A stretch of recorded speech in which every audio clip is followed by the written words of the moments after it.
television series Fringe. Please welcome, for the very first time on Live, Anna Torv.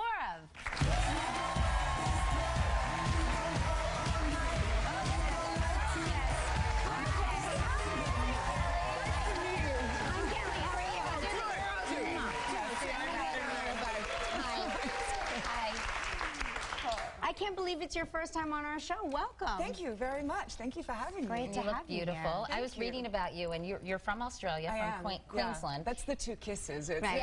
I know. That's always so awkward. Do I kiss or do I hug? Do I do two and or then one? when they do three and you get your nose all banged every time I go to you. Then when they rub noses, it's so awkward. But when you were little, you kind of had to make your own fun, and that got you into acting, right?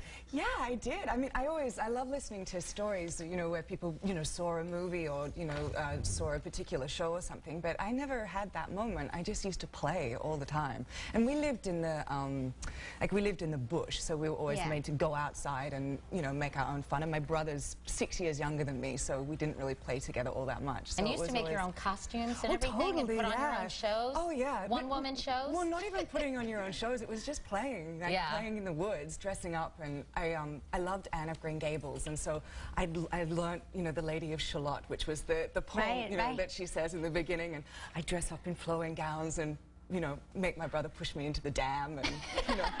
And so that's when you realized you wanted to be an actor. I think that's when I realized I wanted to pretend, you know, a lot more than most people. See, in my house with my kids, that would have caused a fist fight, not a career. So it's, I'm glad you made that moment of your brother pushing you into the lake work for you. I made him do it, so I couldn't get cranky with him.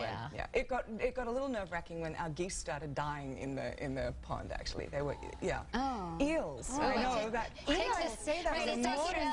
No, it is. We have to take a commercial break. We're going to come back and talk about Fringe when we return. More with Anna Torv. Don't go away. So we're back with Anna Torv from Fringe, which is a show that is based on this FBI unit that deals with extraordinary events, unexplainable events. Is that right? Yes, that's correct. Is this a real branch of the FBI? No, it is not. I'd love to know that this is going on. It's a TV show. I know. I hope it's not a real branch. I hope it is. But what's happening this season? I mean, you play this sort of cool FBI agent who's working out of Harvard, right? Yes, out of a lab in Harvard with this mad scientist, and this season's a reset. It's essentially a science fiction show, so we've actually flipped timelines, and we're in this brand new world where one of our lead characters no longer exists, actually, and so it's just like this FBI agent. Is that how they handle contract negotiations? Just to see how well it goes. Now, we have a clip from a scene, and this is where the French scientist Walter, who's played by John Noble, tries to prove to you that he's stable enough not to be sent back to a mental institution. So let's take a look. I merely work for you. We're not family.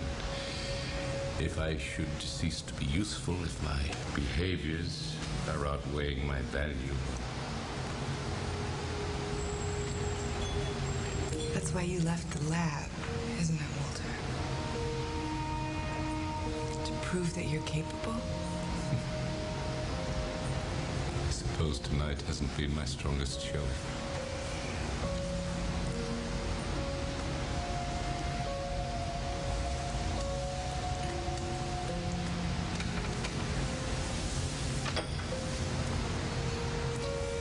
I need you to understand that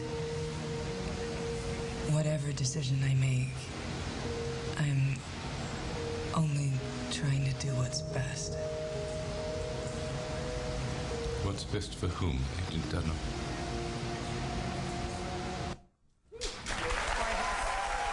Now, since you're Australian, you have to deep six the Aussie accent during the show, and sometimes so you slip and say torch instead of flashlight when it's in the script. Yeah. And I read you can't say aluminum. What's up with that?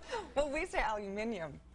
Yeah, we also say it wrong. We say bitumen too, and nobody knows what that is. What is that? Bitumen? It's like asphalt.